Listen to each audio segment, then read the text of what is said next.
Welcome, ladies and gentlemen, to Amateur Analysis. We are your not-so-pro pundits. He is Massimo Chiesa. And this is Yusuf Mansour. Make the ground shake.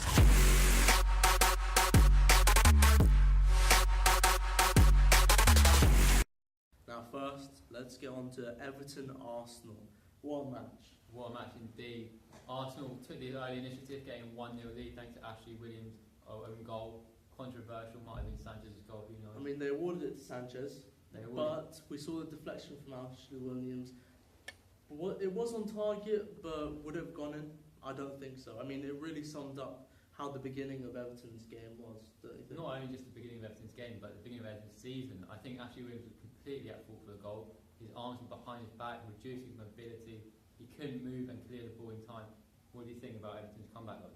It was great, really. I mean, they came from going backwards, just pushing forwards against Arsenal, really opening up the game, and then the goal was inevitable, really, when you saw how they were playing. And what a cross by Lane Baines, but do you think Walcott maybe could have done more to prevent this by halting before Baines got the cross? I mean, I do believe so, but Walcott isn't a defensive player, really. Is he a player? Yeah, I mean, Everton was just putting on too much pressure on Arsenal, and I thought it was inevitable, really. I mean, going into the second half, and we saw a sort of switch again, where Arsenal were actually going offensive on Everton. Now, this has been one of the main criticisms of Arsene Wenger, that he's been failed to take initiative at times when they've been losing. This time they've been drawing, he still failed to make substitution at half-time when the games were going against him. Do you think you can put the blame on Wenger? Yes, definitely. I mean, we saw Lucas Perez come on way too late. And you saw late in the game, he didn't have any passion.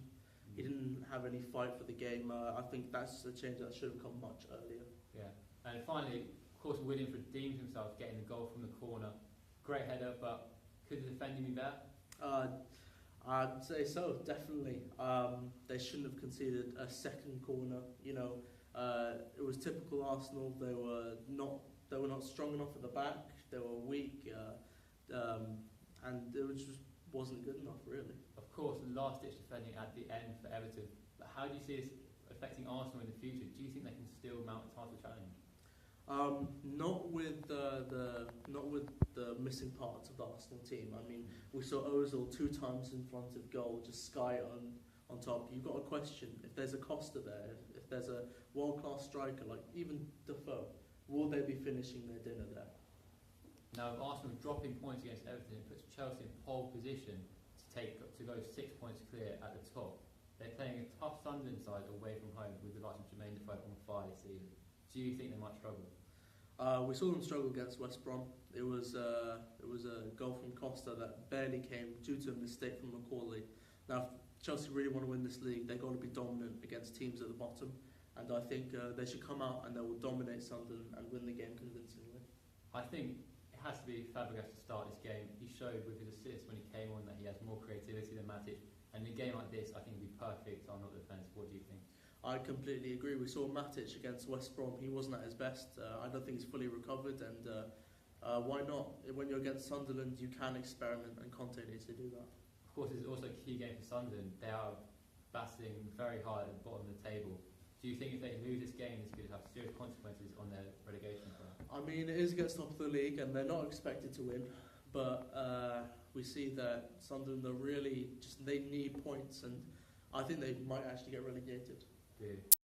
Now, talking about relegation brings us on to our next game, Middlesbrough versus Liverpool. Of course, Middlesbrough battling away at the bottom. They've got a good run of results recently, actually. A great 1-0 win against Hull City. Liverpool struggling at the top recently. They failed to win the last 2 games.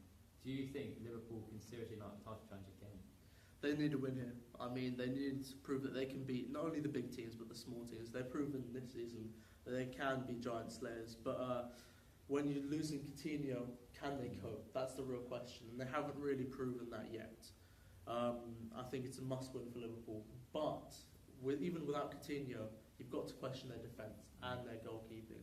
How do you feel about Klopp choosing Karius over Mignolet? Is Karius a good enough goalkeeper? I mean, Karius, I'd say, is actually the lesser of 2 evils.